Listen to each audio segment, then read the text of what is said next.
दोस्तों नमस्कार, मैं हूं अजय लोहान और आप देख रहे हैं बिंदास हरियाणा। बिंदास हरियाणा के खास कार्यक्रम, खास शख्सियत में आज हमारे साथ मौजूद है दीपेंद्र सिंह हुड्डा। 2023 का जो वर्ष है वो आज बीत गया है। अब 2024 में ही पूरा प्रदेश दीपेंद्र सिंह हुड्डा को सुन पाएगा, लेकिन 2023 के अंतिम क्षणों में आज हम चर्चा करने के लिए मौजूद है दीपेंद्र सिंह हुड्डा जी के साथ। दीपेंद्र जी, स्वागत है आपका बिंदास हरियाणा में। धन्यवाद अजय भाई। 2023 की अगर हम बात करें सबसे पहले, क्योंकि ये वर्ष लगभग बीत गया है, कुछ ही घंटे शेष बचे हैं, तो आपकी नजर में क्या लगता है किस प्रकार का ये 2023 का वर्ष रहा है? क्योंकि अगर हम 3 राज्यों के चुनाव की बात करें जहां पे कांग्रेस पार्टी को बहुत ज्यादा उम्मीदें थी कि वहां से बहुत अच्छे परिणाम निकल के आएंगे, लेकिन ऐसा नहीं हुआ। देखिए 2023 में जो है 3 राज्यों में कांग्रेस पार्टी की सरकार बनी जी। 23 में जी कर्नाटक में सरकार बनी, हिमाचल में सरकार बनी, तेलंगाना में सरकार बनी। जी। हिमाचल प्रदेश हमारे साथ वाला प्रदेश जी। 3 प्रदेशों में सरकार बनी। 3 प्रदेशों में हमारी सरकार नहीं बनी, लेकिन वहाँ बड़े मुकाबले की टक्कर हुई। राजस्थान में मात्र 1.5% से कांग्रेस जो है बीजेपी और कांग्रेस का फर्क रहा वोट बैंक में, और हरियाणा के साथ लगती सारी सीटें जी कांग्रेस पार्टी जीती। शेखावटी में से 34 में से 29 सीट कांग्रेस पार्टी जीती जी। लगभग 70 में से 50 सीट जयपुर से इधर है जी, जो कांग्रेस पार्टी की जो सीटें आई, तो जयपुर से हरियाणा के बीच में जी। तो ये एक मैं समझता हूँ कि ये सही बात है। 3 बड़े राज्यों में कांग्रेस की सरकार बनी। आज जो है कर्नाटक में, तेलंगाना में, हिमाचल में कांग्रेस सरकार है जी। और 3 प्रदेशों में कांग्रेस सरकार नहीं बन पाई इस साल जी। तो जो है ये नतीजा कुछ अच्छा रहा, कुछ ऐसे रहा जो उम्मीद थी उतने वहाँ पे नहीं रिजल्ट ले पाए। लेकिन एक चीज जो अच्छी रही, जहाँ सरकार बनी या नहीं बनी, कांग्रेस का वोट शेयर बराबर का कांटे का बीजेपी के सामने खड़ा रहा। या तो ज्यादा आया या 1-2% का आगे पीछे कम आया जी। लेकिन अगर हम बात करें 2024 के विधानसभा चुनाव की, तो क्या ये जो गैप रहा है, जिस गैप की आप बात कर रहे हैं, तो इस गैप को हरियाणा में पूरा कर पाएंगे आप? हरियाणा में वही होगा जो तेलंगाना, कर्नाटक और हिमाचल प्रदेश में हुआ है, वही हरियाणा में होगा। अगर हम लोकसभा सीटों की बात क्योंकि हर प्रदेश की परिस्थितियां अलग रहती हैं जी। कर्नाटक, तेलंगाना और हिमाचल की जो परिस्थिति थी वही हरियाणा की परिस्थिति बनेगी, और हरियाणा में कांग्रेस पार्टी की हुड्डा साहब के नेतृत्व में बहुमत के साथ सरकार बनेगी। लेकिन दीपेंद्र जी, एक बात तो आपको स्वीकार करनी पड़ेगी कि जैसे ही 3 बड़े राज्यों के परिणाम आए हैं, उन परिणामों के बाद कहीं ना कहीं जो कांग्रेस पार्टी के जो समर्थक है या वोटर हैं, उनमें निराशा आई है। उसको आप कैसे बूस्ट करोगे? नहीं, हमारे में कांग्रेस पार्टी के हरियाणा के अंदर कोई निराशा नहीं है। आपने देखा लगातार जो है, अभी हमारी सिरसा में रैली हुई रिकॉर्ड तोड़ जी। जींद के अंदर सफीदों में हमारी जबरदस्त रैली हुई जी। और लगातार ज्वाइनिंग चल रही है कांग्रेस पार्टी में, बड़े स्तर पे ज्वाइनिंग चल रही है। तो हर पार्टी के बड़े बड़े कद्दावर नेता भाजपा, जजपा, इनेलो, आम आदमी पार्टी छोड़ के कांग्रेस पार्टी में शामिल हो रहे हैं। तो हरियाणा की जहाँ तक बात है, हरियाणा में मैं समझता हूँ कोई कांग्रेस पार्टी का कार्यकर्ता पूरे का जो है न सिर्फ अच्छे पूरे मनोबल से है, लेकिन प्रदेश की जनता बदलाव चाहती है, बदलाव का मन बना चुकी है। हरियाणा प्रदेश में जो बीजेपी की सरकार रही, खट्टर सरकार, उस सरकार ने हरियाणा को विकास के मामले में पीछे लेके जाने का काम किया। विकास की पटरी से तो उतर गया हरियाणा इन 10 साल में। बेरोजगारी में देश में नंबर 1 बन गया। एक बड़ी परियोजना हरियाणा में सरकार नहीं लगवा पाई। बेरोजगारी में नंबर 1, महंगाई में सबसे महंगी बिजली आज हरियाणा के अंदर, और जो है मैं समझता हूँ भ्रष्टाचार में जिस तरह बीजेपी और जेजेपी ने आपस के मंत्रालय बांट के भ्रष्टाचार का हरियाणा के अंदर डबल इंजन से लोगों को लूटने का काम किया, हर वर्ग को अपमानित करने का काम, किसान आंदोलन में किसान को अपमानित, कर्मचारी आंदोलन में कर्मचारी को अपमानित, व्यापारी आंदोलन में व्यापारी को अपमानित, खिलाड़ी और बेटियों के न्याय के आंदोलन में बेटियों खिलाड़ियों को अपमानित, सरपंचों के आंदोलन में सरपंचों को अपमानित, हर वर्ग को अपमानित करके एक अपना अहंकार का परिचय सरकार ने दिया है। काम कुछ किया नहीं, हरियाणा नुकसान किया। तो हरियाणा के लोग हरियाणा में बदलाव चाहते हैं, और निश्चित तौर से 6 महीने के बाद आप जब मेरा इंटरव्यू लेंगे तो आप मेरे सवाल आज ये दिखा सकते हैं जो मैं जवाब दे रहा हूँ आपको। जी। हरियाणा में निश्चित बदलाव होगा। दीपेंद्र जी, अगर हम बदलाव की ही बात करें, सबसे पहले हम लोकसभा चुनाव पे आ जाते हैं। आपकी नजर में क्या लगता है, कौन सी सीट आप हरियाणा में जीतेंगे? हमारी नजर में हम सारी जीतेंगे। बीजेपी वाले भी कह रहे हैं कि हम हर हाल में जीतेंगे। हाँ तो ठीक है, उनको भी कहने दो, इसमें क्या है। तो आप लोकसभा का चुनाव लड़ेंगे?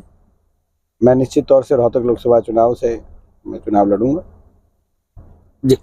वहीं अगर हम बात करें हिसार की, तो हिसार से कौन उम्मीदवार हो सकता है आपका? सबसे जो लोगों की जो चॉइस होगी, जिता हुए उम्मीदवार आएंगे। कांग्रेस पार्टी, कांग्रेस पार्टी से जिता हुआ उम्मीदवार हिसार से आएगा। आपने कहा कि हरियाणा के अंदर आप बदलाव लेके आएंगे। बीजेपी ने 75 पार का नारा दिया था, हो सकता है कि अब की बार 85 पार बोल दे। बीजेपी तो कुछ भी बोल सकती है भाई, मीडिया उनकी है और जो है आज धनबल उनके पास है, मीडिया बल उनके पास है, सत्ता बल उनके पास है, तो वो तो नारा तो कुछ भी दे सकते हैं। नारों में क्या है, लेकिन 75 पार के नारे की हवा निकली थी। अगला जो नारा होगा इस बार और ज्यादा हवा निकलेगी, क्योंकि लोग, हरियाणा के लोग बीजेपी की सरकार की कार्यशैली संतुष्ट नहीं है।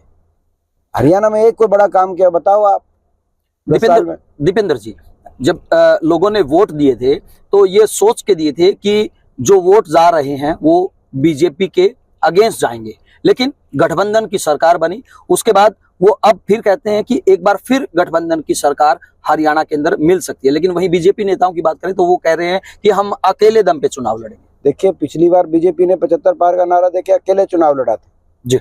वहां भी मैंने कहा हर चुनाव की अलग परिस्थिति होती है।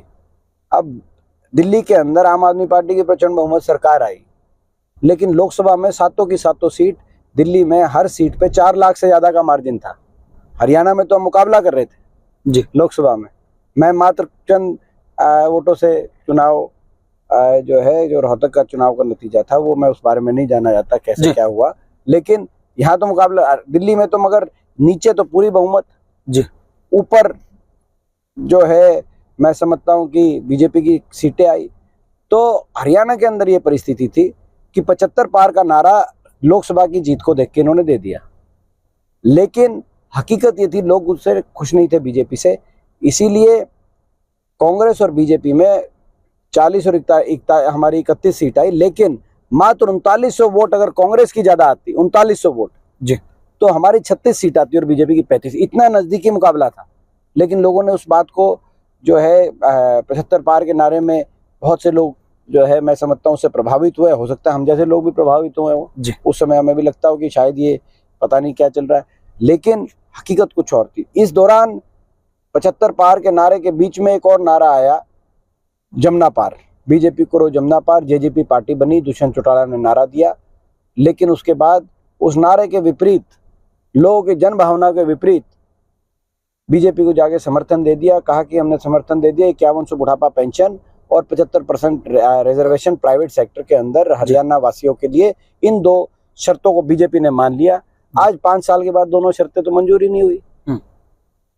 तो यानी कि वो विश्वासघात था, बहुत बड़ा विश्वासघात का उदाहरण देश के और प्रदेश के राजनीतिक इतिहास में जब इतिहासकार जो किताब लिखेंगे तो इस धोखे का जवाब जरूर एक चैप्टर में नंबर 1 नाम इसका इनका आएगा। दीपेंद्र जी, अगर आप होते तो क्या करते? देखो, जो है मैं तो खड़ा हूं अपनी जगह। नहीं, प्रदेश में ऐसे हालात होते, 10 सीटें आपके पास होती तो ऑप्शन में क्या करते आप? तो निश्चित तौर से कांग्रेस का साथ देना चाहिए था उनको। बीजेपी खिलाफ वोट लिया आपने, कांग्रेस का साथ देते। कांग्रेस का पहले दिन से 5100 बुढ़ापा पेंशन भी आती, बड़े बुजुर्गों को कितना नुकसान हो गया हरियाणा का। तो मैं समझता हूँ कांग्रेस का साथ देना चाहिए था। उस समय हुड्डा साहब की सरकार बनानी चाहिए थी। उसमें लोग इन्हीं को कहते कि ना आपने, इन्होंने अच्छा कदम लिया, लोग ये बात कहते, इनको फायदा होता अगर ये उस टाइम ये काम करते। लेकिन जो है मैं समझता हूँ इनके विश्वासघात इन्होंने किया और जनता आने वाले समय में तैयार बैठी है।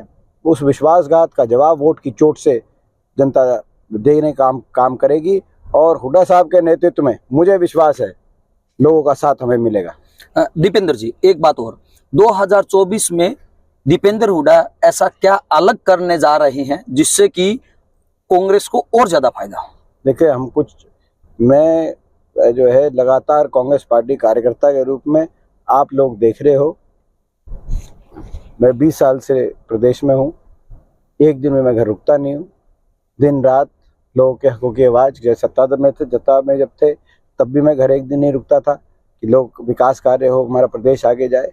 और विपक्ष में हूँ तो विपक्ष में जो जिम्मेदारी ईमानदारी से मेरे को निभानी होती है, विपक्ष की, कोई वर्ग होता है, किसी का अन्याय होता है, किसान आंदोलन हुआ, खिलाड़ियों का आंदोलन हुआ, उनकी आवाज़ अगर उठानी होती है तो वहाँ मैं पहुँचता हूँ। और बाकी समय कांग्रेस पार्टी के नीतियों के अनुसार मैं काम करता हूँ। और हरियाणा के अंदर एक ही लक्ष्य है मेरा, दीपेंद्र का एक ही लक्ष्य हरियाणा में है।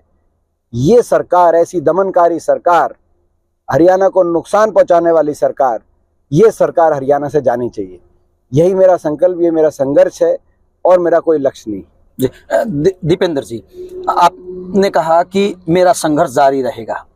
वहीं जब पूरे प्रदेश की बात आती है तो कांग्रेस में अलग अलग धड़ों का भी जिक्र होता है, और उन धड़ों के अंदर सबसे ज्यादा अगर जमीनी स्तर पर कहीं कोई नजर आता है तो हम बेबाकी से ये कह सकते हैं कि दीपेंद्र हुड्डा सबसे ज्यादा जनता के बीच में नजर आते हैं। लेकिन उसके बावजूद भी लोगों को ये रहता है कि ये पार्टी इन्होंने अपने कब्जे में ले ली है।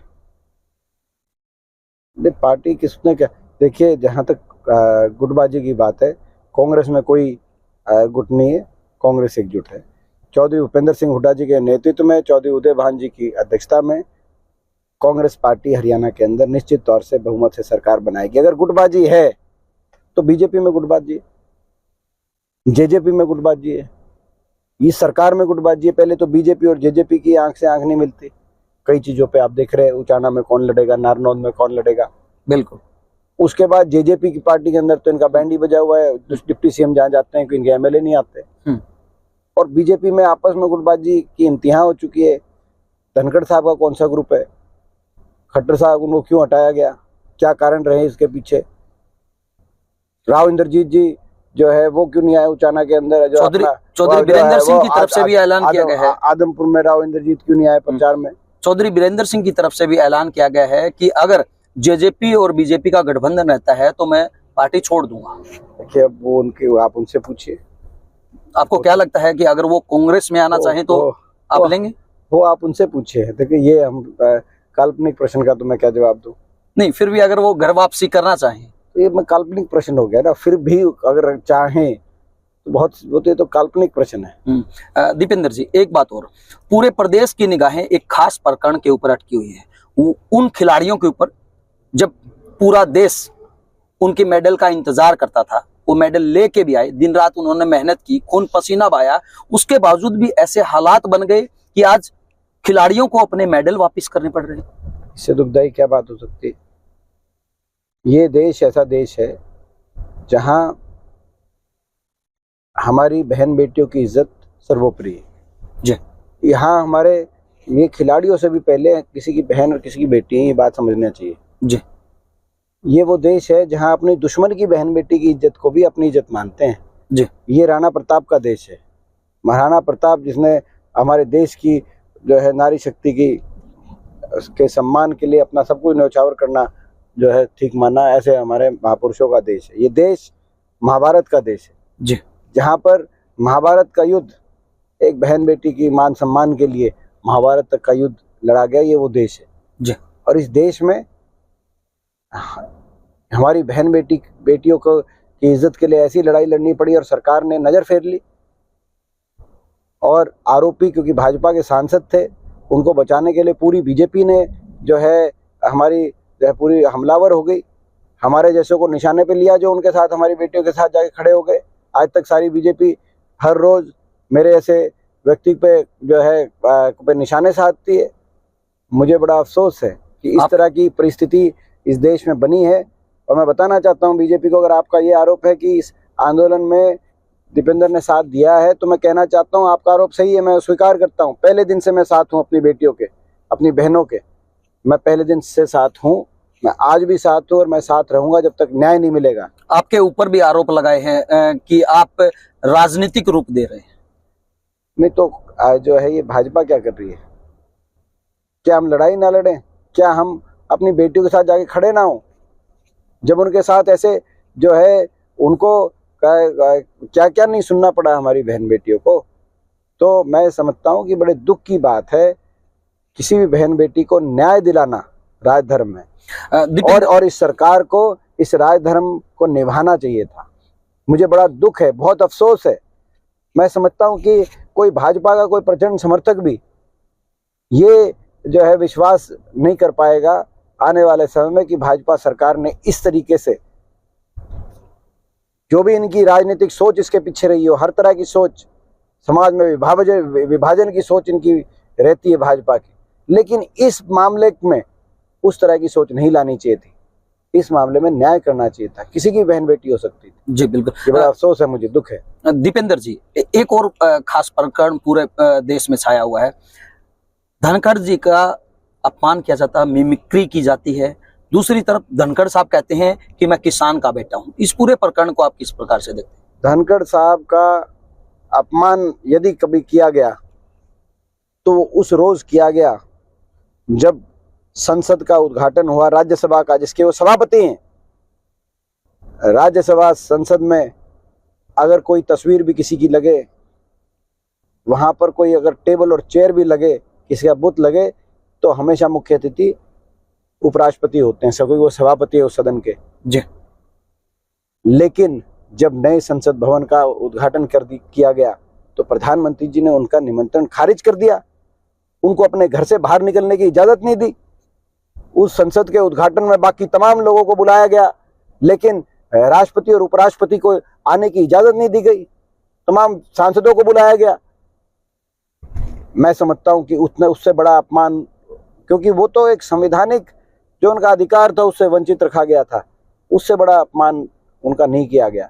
यहाँ तो इस मामले में तो 150 सांसदों को बर्खास्त करने का काम बीजेपी ने, बर्खास्त सस्पेंड करने का काम किया भारतीय जनता पार्टी ने, और उस ओर से जनता का, देश का कहीं ना कहीं ध्यान हटाने के लिए 150 सांसद बैठे हुए हैं।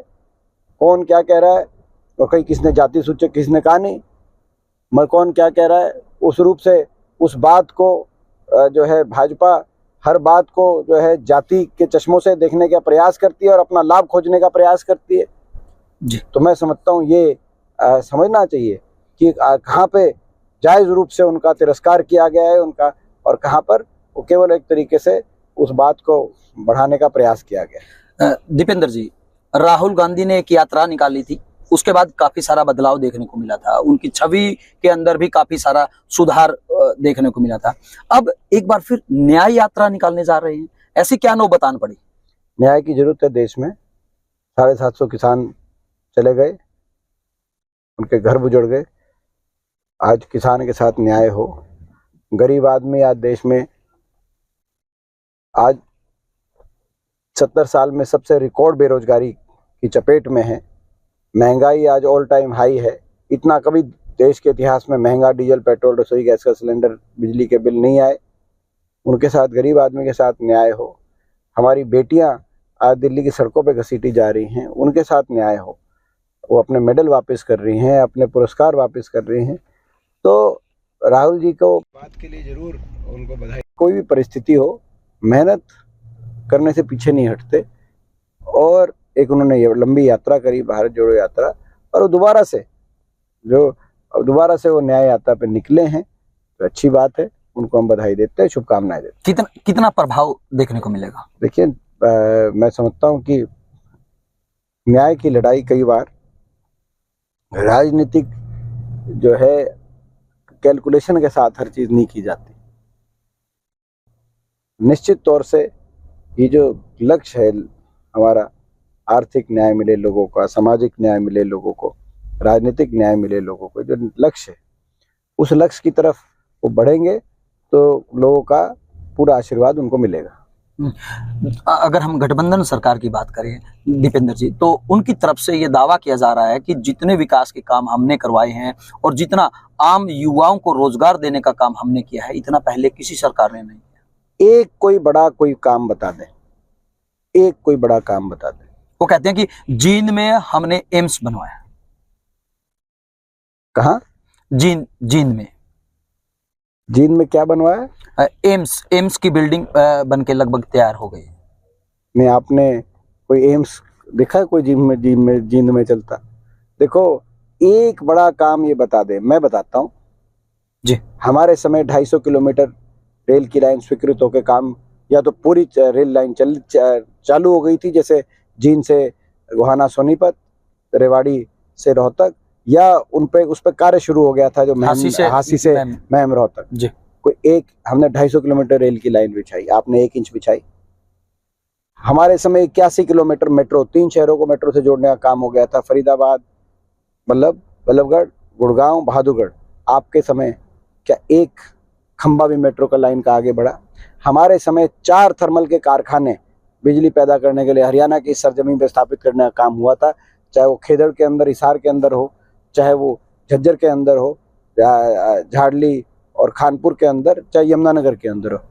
आपने एक कोई मेगावाट कहीं बिजली पैदा करने के लिए कोई कारखाना लगाया हरियाणा में? हमारे समय एक परमाणु का कारखाना फतेहाबाद के अंदर लगाने का काम होता था, आपने कोई एक परमाणु कारखाना लगाया? हमारे समय 12 प्रदेश के अंदर यूनिवर्सिटीज़, चाहे वो लाला लाजपत राय यूनिवर्सिटी हिसार में हो, चाहे वो चौधरी छोटू राम यूनिवर्सिटी मूर्थल में हो, चाहे वो Baba Sahab Bhimrao Ambedkar national law university Rajiv Gandhi education city में हो, चाहे वो चौधरी रणबीर सिंह यूनिवर्सिटी जींद में हो, चाहे वो चौधरी बंसीलाल यूनिवर्सिटी भिवानी में हो, चाहे वो पंडित भगवत दयाल शर्मा हेल्थ यूनिवर्सिटी रोहतक में हो, चाहे वो YMCA यूनिवर्सिटी हमारे फरीदाबाद में हो, 12 यूनिवर्सिटीज़ हमारे समय हरियाणा के अंदर बनवाने का। क्या आपने एक भी कोई यूनिवर्सिटी बनाई? हमारे समय 6 मेडिकल कॉलेज हरियाणा के अंदर, चाहे वो कल्पना चावला मेडिकल कॉलेज करनाल में हो, चाहे वो भगा शहीद हसन खां मेवाती मेडिकल कॉलेज मेवात में हो, चाहे वो फरीदाबाद के अंदर ESI मेडिकल कॉलेज हो, चाहे वो एम्स बाड़सा के अंदर स्थापित करने की बात हो, national institute IIM, Indian institute of management, Indian institute of technology, Indian institute of information technology, और ये सारे जो नेशनल इंस्टीट्यूट्स हैं, जितने भी centre of excellence national institute है, वो सारे हरियाणा के अंदर। 18 राष्ट्रीय स्तर के संस्थान हरियाणा के अंदर, निफ्टेम जो सोनीपत के अंदर है स्थापित कर, NID जो हमारे कुरुक्षेत्र के अंदर है, निफ्ट जो हमारा पंचकुला के अंदर है, ये स्थापित हुए थे। आपने कोई एक भी कोई संस्था स्थापित हरियाणा के अंदर काम किया हो तो वो बताओ। हमारे समय 6 बड़े औद्योगिक क्षेत्र, ये भी जरूरी है। आज देश में सबसे ज्यादा बेरोजगारी क्यों है? मुख्यमंत्री जी ने कहा कोई औद्योगिक क्षेत्र हम बनाएंगे ही नहीं, क्योंकि हम जमीन एक्वायर नहीं करेंगे। हमारे समय में आपको याद होगा 6 बड़े औद्योगिक IMT, उनका कहना है IMT मानेसर, IMT खरखौदा जो सोनीपत की ये बात कर रहे हैं, IMT खरखौदा हमारे समय की स्थापित IMT, और उसी समय से मारुति से बात चल रही है वो जी। तो IMT Kharkhoda, IMT Manesar, IMT Rohtak, IMT Ambala जो प्रस्तावित थी, जो उसके बाद इनकी सरकार में वो स्थगित कर दिया गया, IMT फरीदाबाद, रोजका में IMT, 6 औद्योगिक बड़े केंद्र हमारे। आपने इनकी सरकार में, हमारे समय SEZ जो MET रिलायंस का SEZ आया झज्जर के अंदर। अब मैं पूछना चाहता हूँ, कोई एक बड़ा कोई कार्य, कोई बड़ा जो है प्रोजेक्ट हरियाणा के अंदर? हमारे समय में हरियाणा के अंदर 2 डोमेस्टिक एयरपोर्ट और 1 इंटरनेशनल एयरपोर्ट, हिसार और करनाल के डोमेस्टिक एयरपोर्ट मंजूर हुए थे, और महम के अंदर इंटरनेशनल दूसरा बड़ा सबसे बड़ा एयरपोर्ट, हिसार की बात करते हैं, वो हिसार के अंदर डोमेस्टिक एयरपोर्ट मैंने मंजूर कराया था। हिसार और करनाल दोनों डोमेस्टिक एयरपोर्ट मैंने उस समय हमारी सरकार में, केंद्र सरकार से 2013 में दोनों डोमेस्टिक एयरपोर्ट, और महम का तीसरा एयरपोर्ट महम में इंटरनेशनल एयरपोर्ट। वो जो महम वाला इंटरनेशनल एयरपोर्ट था वो जेवर चला गया। ये तो डोमेस्टिक एयरपोर्ट को आप स्टेटस दिलाने की बात, यहाँ पे अभी तो फ्लाइट भी नहीं चल रही।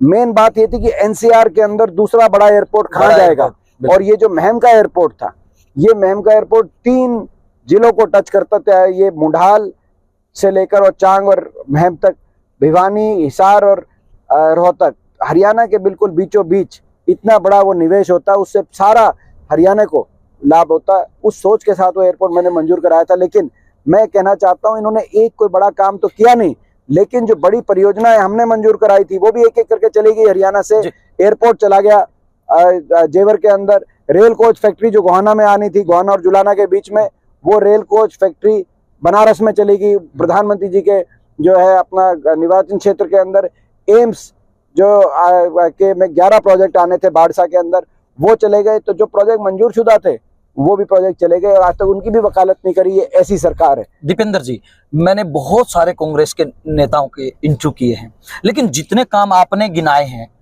या गिनवाए हैं, इतने काम आज तक कांग्रेस के किसी नेता की जुबान पर नहीं आए।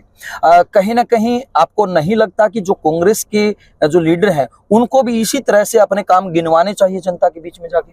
देखिए, जब सही सवाल पूछा आपने तभी सही जवाब दिया जाता है। आपने, मैं धन्यवाद देता हूँ, आपने काम के बारे में पूछा, क्योंकि ये आज प्रदेश में जो हम कहते हैं कि विकास की पटरी से उतर गया प्रदेश, बेरोजगारी में नंबर 1 बन गया प्रदेश, ये तो नतीजा इस बात का है कि 10 साल तक उस सोच से हरियाणा को आज ये स्थिति है। मैं आपको बताऊं लोहान साहब कि आज हरियाणा का नौजवान बेरोजगारी में या तो डिप्रेशन का शिकार हो रहा है, या नशा भी आज हरियाणा के अंदर घुस चुका है, या कहीं कहीं अपराध की भी बात आती है जी, और या अपना घर बार बेचकर विदेश की तरफ अपना भविष्य को देखता है। अपनी जान हथेली पे रख के 50 लाख रुपए का कर्ज उठाकर डंकी के रास्ते, और जब विदेश में मेक्सिको का बॉर्डर कूदता है तो गांव के अंदर पटाखे फूटते हैं। ये खट्टर साहब को सोचना चाहिए। लेकिन जो हरियाणा से छोड़ के जा रहा है वो अपने जो है इतनी बड़ी मुश्किल वहां जाके मजदूरी करने, और मैं देख के आया हूँ क्या स्थिति है वहां पे।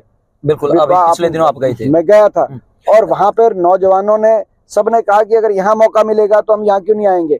क्यों नहीं मौका मिल रहा? जैसे मैंने कहा, प्राइवेट सेक्टर के अंदर कोई रोजगार नहीं, इन्वेस्टमेंट हुई नहीं, कोई बड़ी इंडस्ट्री नहीं आई हरियाणा में। 10 साल में कोई बड़ी इंडस्ट्री नहीं आई जी। ये छोटी बात नहीं है। दीपेंद्र सिंह हुड्डा लगातार डंके की चोट पर दावा कर रहे हैं कि जितने काम कांग्रेस के राज में हुए हैं उसकी अपेक्षा में 10% कार्य भी गठबंधन सरकार के अंदर नहीं हुए। दीपेंद्र जी, पूरा प्रदेश जानना चाहता है, अगर गठबंधन सरकार के नेताओं की बात करें या दुष्यंत चौटाला की बात करें या हरियाणा के मुख्यमंत्री की बात करें, सार्वजनिक मंच पर अगर वो आपसे बहस करना चाहे तो क्या आप उसके लिए तैयार होंगे? हम तो तैयार हैं। हम तो विकास कार्यों के मुकाबले मैंने एक बात आपको गिनवाई है, वो विकास कार्य गिनवाए। विकास कार्य, कोई इंफ्रास्ट्रक्चर अपना अच्छी तरीके से गिनवाए। सार्वजनिक मंच में जो बहस करना चाहते हैं वो बहस करें। और मैं इसके आगे एक और बात कहना चाहता हूँ, जो बात बीच में जब आप कह रहे थे, जो नौजवान की बेरोजगारी से जुड़ी हुई बात जी। नौजवान जो है आज दुनिया में, देश में सर्वाधिक बेरोजगारी दर का सामना कर रहा है। क्यों? प्राइवेट सेक्टर में इन्वेस्टमेंट नहीं हुई।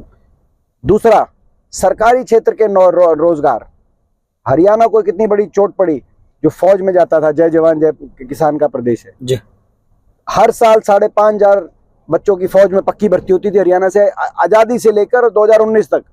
कोरोना में 2 साल भर्ती नहीं हुई, और अब पिछले साल अग्निपथ योजना आ गई और केवल 950 अग्निवीर लिए गए, जिसमें से केवल 200 फौज में रह जाएंगे पक्के, बाकी बिना पेंशन के घर वापिस आ जाएंगे। आप इमेजिन करो, 5,500 से घट के 200, हर साल का कितना बड़ा नुकसान है। हरियाणा में जो रोजगार थे उनको भी कच्चों में परिवर्तित कर दिया गया। कौशल निगम क्या है? कच्चों में परिवर्तित कर दिया गया। 2 लाख नौकरियां तो समाप्त कर दी गई।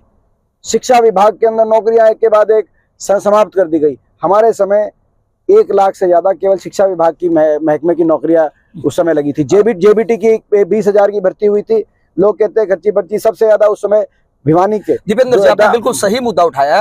वो बार बार ये कहते हैं कि जितने 10 साल के अंदर उन्होंने कांग्रेस पार्टी ने रोजगार दिया है, उससे कहीं ज्यादा रोजगार हमने हरियाणा के युवाओं को केवल और केवल पहले 2 साल में ही दे दिया था। इसमें कितनी सच्चाई है?